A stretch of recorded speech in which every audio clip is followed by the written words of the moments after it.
Gampang mana orang miskin sama orang kaya ngamal? Orang miskin.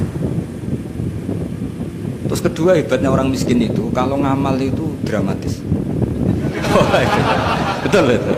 Jadi makanya kenapa Nabi suka orang miskin. Loh, saya pernah ditanya, saya ini punya teman yang kaya raya. Dia biasa ngamal 1 miliar, 2 miliar. Dia agak terima sama fatwa saya, Gus kenapa Anda masih muji orang miskin? Ngamalnya tuh banyak saya sekali ngamal bisa 1 miliar, setengah miliar.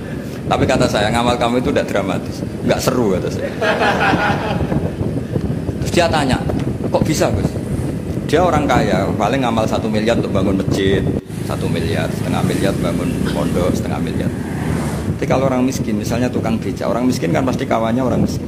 Kan nggak mungkin orang miskin utang Abu Rizal Bakri, utang Yusuf Kala, kan nggak mungkin. Kenal saja ndak. Orang miskin kan utangnya sesama orang miskin. Itu pasti itu kan hukum sosial ya. Nah ternyata itu hari itu anaknya ndak makan, hari itu istrinya mau kelahiran.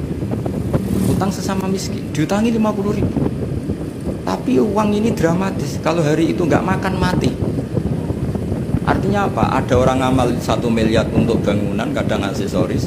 Yang satu ngutangi 50.000 tapi taruhannya nyawa. Nah sekarang menyelamatkan nyawa sama bangunan keren mana?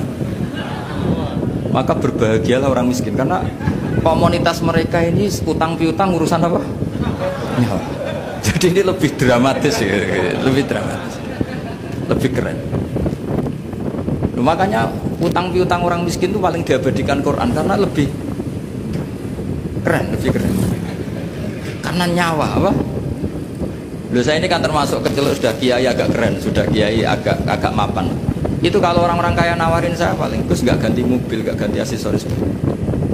Itu nggak keren.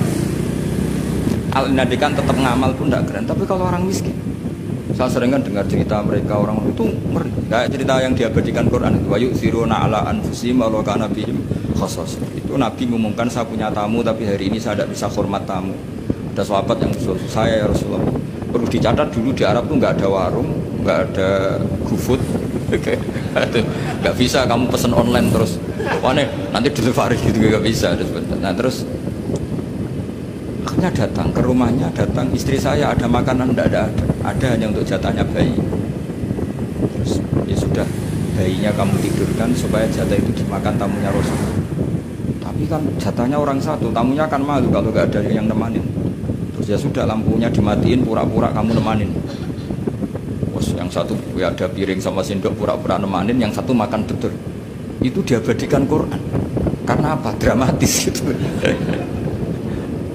Sehingga pagi-pagi dia datang ke Nabi, kamu punya amal apa? Sehingga tadi malam ada ayat wa yu'thiruna ala anfusihim walau kana bihim khassas. Mereka mengalahkan kepentingan dirinya sendiri meskipun punya kepentingan sendiri demi tamu tadi.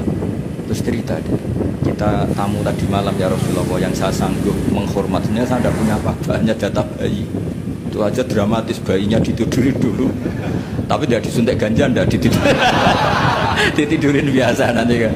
Ditidurin biasa terus suami saya pura-pura nemani, lampu dimatikan. Nah, mungkin tamunya saking laparnya gak penting mikir itu, yang penting makan aja. Jadi maka sebetulnya orang-orang miskin itu tidak usah iri, wah itu orang kaya bisa ngamal masjid 1 miliar, 2 miliar. Tetap ngamalnya ini sesuatu yang tidak mendesak. Tapi sesama orang miskin, kalau temannya minta tolong itu mesti dramatis. Istri mau kelahiran, kematian, kelaparan. Pokoknya yang diselamatkan itu seru semua. Artinya gini ya, kalau miskin ya nikmati saja, itu ada peluang untuk menyalip pahalanya orang-orang. Tapi yang kaya ya tetap kaya. Kalau semuanya miskin, nanti yang miskin kerja di mana kalau semuanya miskin?